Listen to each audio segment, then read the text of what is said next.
오후 4시 거실 소파에 앉은 72살 어머니가 리모컨을 움켜쥐고 화면을 뚫어지게 바라보고 있습니다. 종합편성 채널 건강 프로그램에서 흰 가운을 입은 의사가 알부민이라는 단어를 또박또박 말할 때마다 어머니의 눈이 점점 더 커지고 있었습니다. 피로가 사라지고 면역력이 올라가고 혈변이 깨끗해진다는 말에 어머니는 고개를 끄덕이며 메모까지 하고 계셨습니다. 그런데 프로그램이 끝나자마자 채널 하나만 돌리면 홈쇼핑에서 그 제품이 딱 팔리고 있었고 어머니는 망설임 없이 전화기를 들었습니다. 석 달 뒤 어머니의 카드 명세서에는 건강기능식품 결제 내역만 150만 원이 넘게 찍혀 있었습니다. 이것은 저희 집만의 이야기가 아닙니다.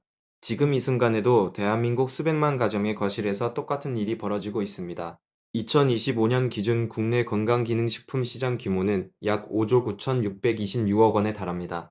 문제는 이 거대한 시장의 상당 부분이 과학적 근거가 아니라 흰 가운의 권위와 방송의 신뢰를 교묘하게 이용한 마케팅 위에 세워져 있다는 사실입니다. 오늘 이 영상에서는 건강 프로그램과 홈쇼핑 사이에 숨겨진 은밀한 돈의 삼각관계를 세 가지 핵심 구조로 낱낱이 파헤치겠습니다. 첫 번째는 연계 편성이라는 기형적 수익 구조가 어떻게 시청자를 속이는지입니다. 두 번째는 쇠닥터라 불리는 방송 출연 의사들이 왜 의학적 양심을 버리는지 그 돈의 흐름을 추적하겠습니다. 세 번째는 피해를 가장 많이 보는 어르신들의 실제 사례와 이 구조를 끊어낼 수 있는 방법이 있는지 짚어보겠습니다. 자, 그러면 먼저 연계 편성이라는 단어부터 정확히 알아야 합니다. 종합 편성 채널이나 지상파에서 건강정보 프로그램을 방송합니다. 출연한 의사가 특정 성분의 효능을 열정적으로 설명합니다. 그런데 그 프로그램이 끝나는 시간에 맞춰서 바로 옆 채널 홈쇼핑에서 동일한 성분의 제품 판매가 시작됩니다. 2022년 국정감사 자료에 따르면 이런 연계 편성이 한 달에만 754건이나 적발되었습니다. 건강 프로그램이 사실상 홈쇼핑의 예고편 역할을 하고 있었던 것입니다. 방송사는 건강기능식품 업체로부터 거액의 협찬금을 받아 제작비를 충당하고 업체는 의사의 입을 빌려서 제품의 신뢰도를 단번에 확보합니다.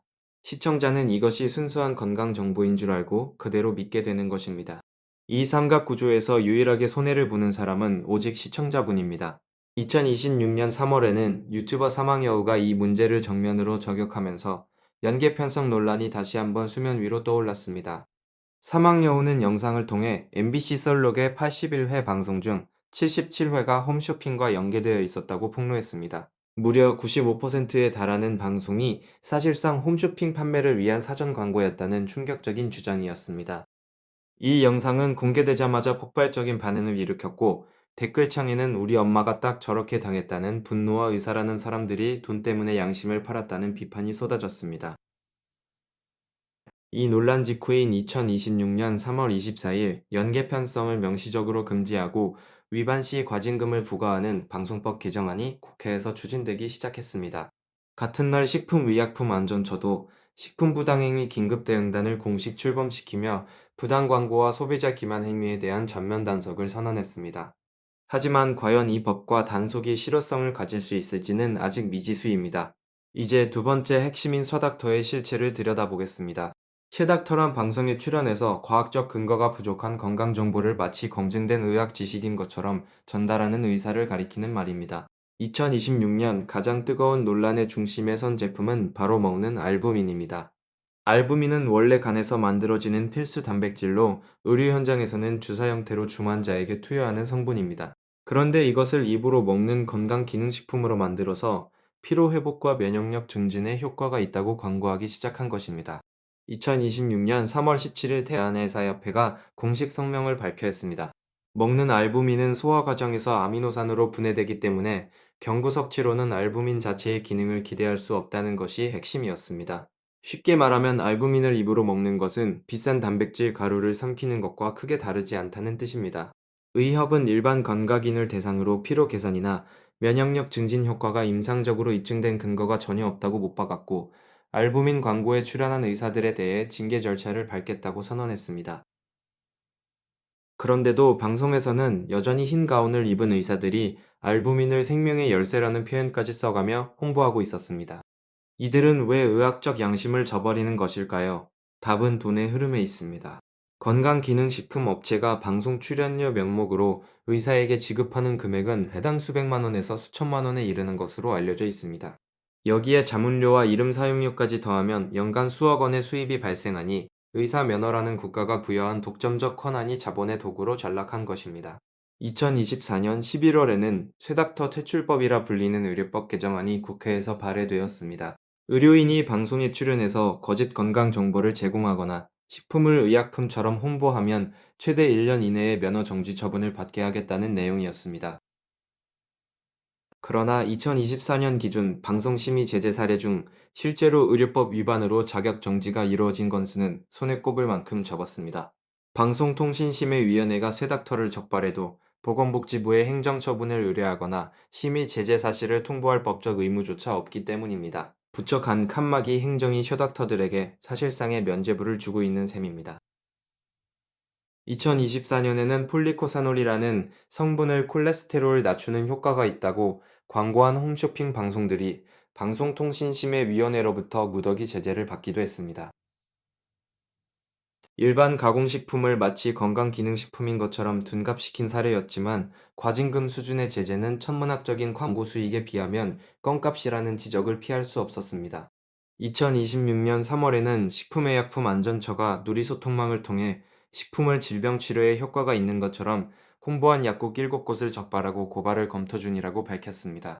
이제 세 번째 핵심인 실제 피해 현장으로 들어가 보겠습니다. 가장 큰 피해를 보는 계층은 정보 접근성이 낮은 어르신들입니다. 어르신들은 텔레비전 속 의사의 말을 그대로 믿는 경향이 강합니다. 흰 가온이라는 시각적 권위와 의학 용어라는 언어적 장벽이 합쳐지면 판단력은 더욱 흐려지게 됩니다. 한 70대 어르신은 건강 프로그램에서 추천한 제품을 3가지나 동시에 구매해서 매달 30만 원 이상을 건강기능식품에 쓰고 계셨습니다. 자녀가 뒤늦게 알고 해지하려 했지만 이미 석 달치 정기 배송이 결제된 뒤였습니다. 마을 회견이나 경로당에서 무료 건강 강좌를 열고 건강기능식품을 만병통치약처럼 설명한 뒤 현장에서 바로 구매를 유도하는 떴다방 판매도 여전히 기승을 부리고 있습니다. 이 과정에서도 방송에 나왔던 의사의 사진과 이름이 홍보 자료에 버젓이 사용됩니다. 쇠닥터의 이름은 이미 그 자체가 마케팅 도구가 되어 전국 곳곳의 현장을 떠돌고 있는 것입니다. 2026년 설 명절에는 먹는 알부민이 효도 선물이라는 이름으로 불티나게 팔렸다는 보도가 나왔습니다.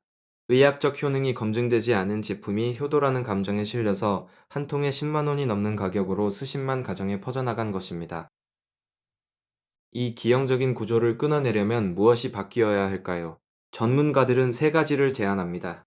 연계 편성 금지법의 실효성을 높여서 건강기능식품 협찬 방송, 전후 일정 시간 내에는 관련 제품의 홈쇼핑 판매를 원천 금지해야 한다는 것이 첫 번째입니다. 쇠닥터에 대한 처벌 수위를 자격 정지가 아니라 면허 박탈 수준으로 강화해야 한다는 것이 두 번째입니다. 건강기능식품 광고에 의사가 출연할 경우 해당 제품의 부작용과 한계를 반드시 동일한 비중으로 고지하도록 의무화하는 것이 세 번째입니다. 그러나 현실은 녹록지 않습니다. 2024년 기준 홈쇼핑 방송 매출은 2조 6,428억 원으로 13년 만에 역대 최저치를 기록했습니다. 시청률 하락과 송출 수수료 증가로 홈쇼핑 업계 자체가 생존 위기에 몰려 있고 방송 매출 대비 송출 수수료 비중은 73.3%까지 치솟았습니다. 이런 상황에서 건강기능식품은 홈쇼핑의 마지막 수입원이나 다름없기에 쉽게 포기할 리 없습니다. 방송사도 마찬가지입니다. 건강 프로그램의 협찬금은 제작비의 상당 부분을 차지하고 이 돈줄이 끊기면 프로그램 자체가 존폐 위기에 놓이게 됩니다. 결국 방송사와 홈쇼핑과 건강기능식품 업체와 쇠닥터가 모두 같은 배를 타고 있는 것입니다. 이 배에서 유일하게 빠진 사람은 시청자이고 우리의 부모님이고 우리의 할머니 할아버지입니다. 지금 이 순간에도 대한민국 어딘가의 거실에서는 흰 가운을 입은 누군가가 화면 속에서 이것만 드시면 됩니다 라고 말하고 있을 것입니다. 그 말을 믿고 전화기를 드는 손은 주름이 깊게 패인 손일 가능성이 높습니다. 의사라는 직업이 국가가 국민의 생명을 보호하기 위해 부여한 독점적 권한이라면 그 권한을 돈벌이의 도구로 쓰는 행위는 사기보다 더 무거운 죄로 다뤄져야 합니다. 시청자 여러분, 오늘 집에 돌아가시면 부모님의 택배 상자를 한번 확인해 보시기 바랍니다. 거실 한쪽에 쌓여 있는 건강기능식품 상자들이 보인다면 그것은 사랑이 아니라 누군가의 장사 속에 당한 흔적일 수 있습니다. 이 영상이 단 한 분의 부모님이라도 지켜드리는 계기가 되기를 진심으로 바랍니다.